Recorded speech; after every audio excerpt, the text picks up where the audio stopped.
আসসালামু আলাইকুম। বিডিকে ডাটার পক্ষ থেকে আমি রকি আছি আপনাদের সাথে এই মুহূর্তে। যারা আমার এই ভিডিওটি দেখছেন সবাইকে জানাচ্ছি আন্তরিক শুভেচ্ছা এবং অভিনন্দন।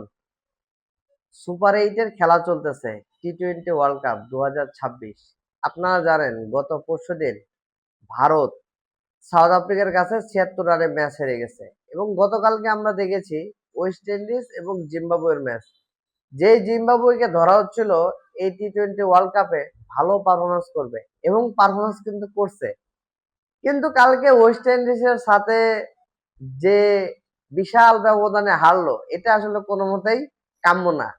অ্যাটলিস্ট আমরা ভাবছিলাম জিম্বাবুয়ে যে ফর্মে আছে মিনিমাম হাড্ডাহাড্ডি লড়াই হবে, কিন্তু হাড্ডাহাড্ডি লড়াই কিভাবে করবে, কতটুকু করবে? কারণ আপনারা নিশ্চয়ই জানেন যে ওয়েস্ট ইন্ডিজ প্রায় 255 রান করেছেন 20 ওভারে। 255 রান চেস করে ম্যাচ জেতা এটা আসলে এতটা সহজ ব্যাপার না।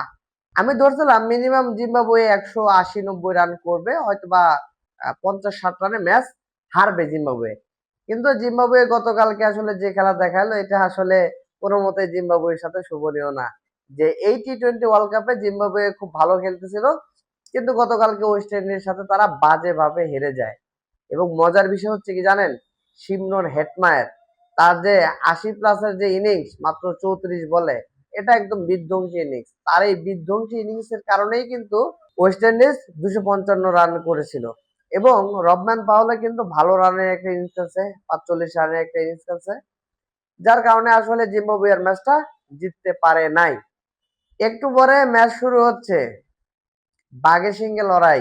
না, বাঘে সিংহে কথাটা আর বলবো না, আপনারা শুধু আমাকে নিয়ে ট্রল করেন যে বাঘে সিংহে কথাটা বলি। ইংল্যান্ড বনাম পাকিস্তান, যাই হোক এই ম্যাচটা কিন্তু হাড্ডাহাড্ডি লড়াই হতে চলছে। কারণ আপনারা জানেন সুপার 8 এর ম্যাচ টিকে থাকতে হলে ইংল্যান্ডকেও ম্যাচটা জিততে হবে, পাকিস্তানের জায়গায় চেষ্টা করবে ম্যাচ জিততে। কারণ এই ম্যাচটা খুবই গুরুত্বপূর্ণ। এই ম্যাচে যারা জয়লাভ করবে তারা সেমিফাইনালের দৌড়ে এগিয়ে থাকবে।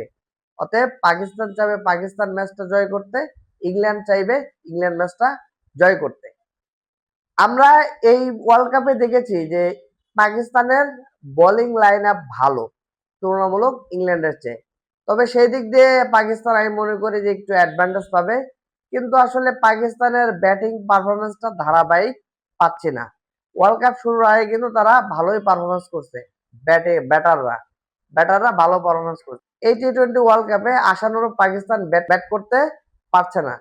আমি মনে করি আজকের ম্যাচে ইংল্যান্ডের সাথে ব্যাটসম্যানরা যদি ভালো রান করে, 180 রানের বা 70 রানের যদি টার্গেট দেয় ইংল্যান্ডকে, যদি আগে ব্যাট করে পাকিস্তান যদি আগে ব্যাট করে এবং 180 রানের যদি টার্গেট দিতে পারে ইংল্যান্ডকে, তাহলে আমি মনে করি যে এই ম্যাচটা জিতা সম্ভব।